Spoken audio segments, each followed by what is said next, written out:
Damn, I needed this. Finally, I can be happy. What up, Paul? Those guys in that car just called me a bum and hit me with $1. At least I have some extra money in my pocket. But with that being said, can money truly buy happiness? Since the dawn of time, currency has been the dictating ruler in everyone's life. From the days of when we would trade goods, to the 21st century where people exchange money for the things they would like to buy. Money has always been a part of our day-to-day lives. We always hear people talk about how they want to be rich, how they want to have the most money in the world and be able to buy everything they ever wanted. Are they in love with the life of money they see in their head? The security, the materialistic things, the personal fulfillment? Once you gain a certain amount of money, do all of your problems go away, or do they just come back even stronger? Is society and the world all of a sudden a good place to you just because you have money? Or is it the same or even somewhat worse? With this all being said, I wanted to find out if money could truly buy happiness. I decided to sit down and do some research on this topic. 5 minutes later, I had to get up and take a shit. Anyways, back to the web. I found out that the average salary in the United States is $59,000. But the average salary to live at comfort in the United States was $69,000. This is a $10,000 jump. I also found out that 18% of America is homeless. We are the richest country in the world. Why aren't we helping our homeless more? Not to stop right there, but every 10 marriages that end in divorce, 4 of them end because of financial stability. After reading these statistics, I can see how some people would see money as their saving grace and why money would make them happy. But does money truly buy happiness? And to be honest, you can't blame the average person for thinking money can buy happiness because they've never had a taste of financial freedom. To be honest, I do personally believe that these people would be happier with money, but would money be able to sustain their happiness? I wanted to see what the public thought, so I went to the one place I knew that the most average homeowner goes to. Walmart. Alright boys, we're at Walmart. Let's see what we can do. Can money buy happiness? I think it definitely helps. No. No. Depends. Some people yes, some people no. For sure, it's a tool. Get your bread up. No, money can't buy happiness. Money don't mean nothing. Yes, it can.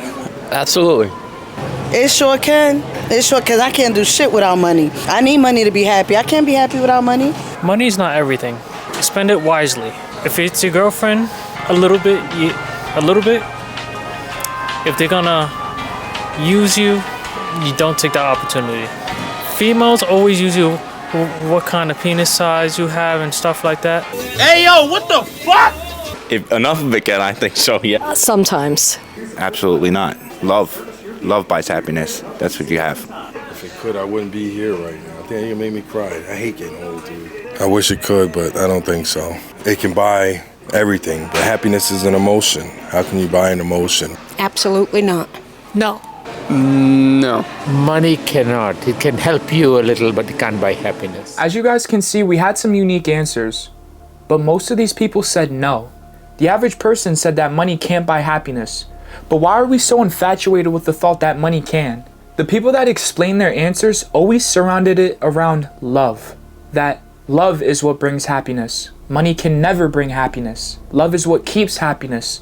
Money can never keep happiness. And honestly, I think they would say this because their thought of happiness comes from intangible things like relationships, personal fulfillment. While money can enhance our quality of life, can it truly buy us happiness? Is it as good as our relationships, our friendships, our family? I want you to think, how do you value money in your life and where would you rank it? Many people find pursuing passions, nurturing relationships, and maintaining a good mental health are more reliable sources of happiness than money. Is this just a cliche? Is it harder to tell the truth of what they really thought? Do they really believe money can buy happiness and they just said no because that's the standard answer? And one of the answers, the lady said, I can't do shiz without money. I feel like what she said was very insightful because yes, money is a necessity, so for certain people it can bring happiness. But I wanted to deep dive into the more comfortable side of wealth and see if money has brought them happiness or not. 33% of American households make 6 figures, and honestly that's kind of surprising. These 33% are the one with financial security, opportunities, well-being, and most of all, materialistic things. But does that equal happiness for them? One article that I found that uses anecdotal evidence showed that people that make 6 figures truly are happier. I was intrigued by this article because I feel like every time I open up social media, I always see a rapper or an actor talk about how they're depressed. So while even being on the side of having money, it still has its flaws. So I set my foot out the door. I wanted to talk to one of the top business owners in my hometown to see if money truly buys happiness or not. I wanted to get his story plus his answer,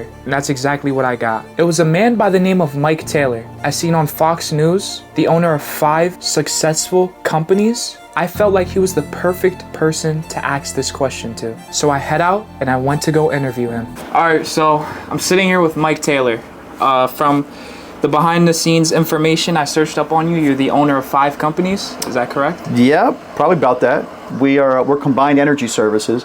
So that's propane, gas, and heating oil, and also air conditioning services. So we have 6 welding supply stores, and they're scattered throughout the tri-state area. And we have gases such as oxygen, acetylene, helium. We have a company called Tri-State Carbonation, and that is beverage carbonation for restaurants, bars, microbreweries, entertainment venues. So when a bar is making good money, when the beer is pouring properly, we do a lot of that. We have Wexler Pool Supply. It's liquid commercial chlorine. We bought that company in 2000, actually. We deliver to commercial pools and hotels, things like that. More than recently, the last couple of years, we started a self-storage business. It's called Strongtown Self-Storage. We bought a closed roller skating rink, and we're putting our foot in the self-storage world. People always have so much stuff they can't store at home. We're trying to. That's a great business model. And the last part of what we do is we're Holiday Mountain ski area. So I grew up in Monticello, New York. It was a different time. I'm sure your parents probably tell you we didn't have cell phones, internet, and we had 5 channels of television. So it was great growing up here because it's all it's the boondocks, it's the woods. So we had all the country to grow up in and explore and do different things. I grew up in my family business, so tying back to business, since I was a little kid, I always wanted toys. I wanted a snowmobile. I wanted a better bicycle. I wanted a 3-wheeler. Yeah. So I was addicted to working from a young age. So I would get off the school bus right on East Broadway in Monticello and pump gasoline in the afternoons, or I would paint propane tanks. So, I grew up normal, but if you threw a baseball at me today, I couldn't play Little League. I was painting tanks. I wouldn't be able to catch a ball. I've been working since a little kid, really. Would you say that instilled hard work into you? Oh, no question, no question. My parents, when I was young, they weren't going to give me everything, so I'd have goals. And I remember when I was a kid, I had a brochure for this certain 3-wheeler back in the day, and I'd put that on my wall, and that was a goal. That when I was in high school, I was like, I got to make $2,500 to buy that. So definitely instilled a work ethic in me. And from a young age, I used to caddy at a golf course and work my family business. As a kid, I would just see the opportunities, whether it's just doing something as easy as pumping gasoline, but that gave me the opportunity to interact with people. And even you're having a casual 2-minute conversation while you're pumping gas, interacting, and I know we're selling them something, it's helping the family. I got a work ethic out of that, and I wanted more things as a kid. I just want to do better. And as you get to high school, you start dating, you need money, and I got to buy gas. I need gasoline for my car. Yeah. So I just always wanted to work. I couldn't work enough because there was always that next level of toy I wanted to buy, or just always had to have money in my pocket. I think a lot of people, they just punch the clock and they're not happy in their job. They work 9 to 5 and they're angry and they look forward to retirement. In that respect, when you own your own business and you work hard, you don't want to just get that 9 to 5 paycheck. You're looking for more. And it's like your dad. I'm sure he must answer the phone in the middle of the night. If he's got to work on a Saturday, he does it. Yeah. So in that respect, it's lonely that a lot of people that don't own a business can't understand it, but it's rewarding because you can see the different things you've built and done in your life. So I take appreciation with that. I'm always thinking, what are the next opportunities? Yeah. I'll tell you, I've learned so much from people that are successful in business. I always ask questions. Anybody that's successful, they'll usually tell you their story and say, what can I do to do better? Or I'll see people in the industries I'm in, I'll say, hey, what did you do to accomplish that certain goal or attain this level of something? And most people will tell you how they got there. I would say that you have, if you think you have a good idea, follow smart people, see how they do it. Think if it's a good business track in the right area, the right market, I would tell you to go for it. Own definition, what is success? Boy, I think success is if you can get up every day and be happy what you're doing. If you're able to support your family in the lifestyle that you feel as though you're able to do it. It's also about having job satisfaction. That if you're happy with what you do, you don't have to make a lot of money, but as long as you're able to pay your bills and you enjoy going to work every day, I think that's success. But I don't know if I've ever really hit the point where I think I'm successful. You know, I just kind of, to me, I got to keep moving, and just, it's not, you can't get complacent. If you stop the desire to grow and to keep keep evolving, you're going to get run over. So, in your life, how many goals or personal values were influenced by money? Wow. I think everything in life ties back to trying to make a good living. There's nothing worse than having financial pressure, that if you can't pay your bills, it's going to affect everything you do. Do you think sometimes individuals overestimate the impact money has on happiness? I definitely do. Yeah, money can definitely not buy you happiness. Money, I would say happiness is going to come from security of having money that you can live comfortably and know your bills are paid. But I don't believe money is going to buy you happiness. It can buy you a lot of good things, but I think in the end of the day, you got to be happy with what you're doing. You have to be your own personal relationships, your life, your health, your family. But your job, you're stuck at your job 8, 9, 10 hours a day. You have to enjoy what you do. So at a point, if you really don't enjoy it and you're trapped just because of the money, you got to get out and find something different. Cool. Thank you. No, you got it. What a good man that is. Coming from what he said, money doesn't buy you happiness, but just comfort. I can tell he was being very honest and stood on every single word he said. But while being on the other side and trying to see it from the more comfortable lens, I kind of came to an evaluation on this side. That yes, money contributes to happiness. It can improve access to healthcare, education, activities, and can enhance one's well-being. However, the relationship between money and happiness is not so straightforward. Once basic needs are met, the impact of additional wealth diminishes. People become accustomed to their income levels, and the pursuit of wealth out of the expenses of other life factors can lead to unhappiness. So while money can play a role in happiness, to me it just seems like one piece of the puzzle. Drum roll, please.